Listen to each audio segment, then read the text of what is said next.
friends, welcome back to this channel. So in this video I'm going to teach you how to on the charging sounds and vibration. So friends, before I start the video, please don't forget to like the video, share the video and subscribe to the channel. So friends, let's start the video. So we have to move to the setting here. Can you see it here clearly? So you have to move this one, then you have to you can see it here, sound and sound, this one. So you have to press this one, then again you have to scroll it down. You see your charging sounds and vibration, and you can see it here, this gray in button. So you just need to on this one.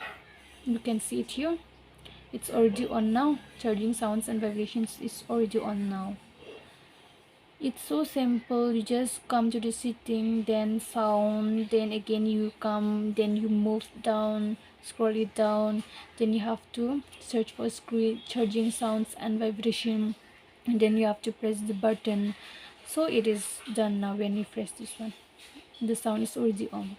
So friends, before you leave this video, please don't forget to like the video, share the video and subscribe to the channel, and thanks for watching.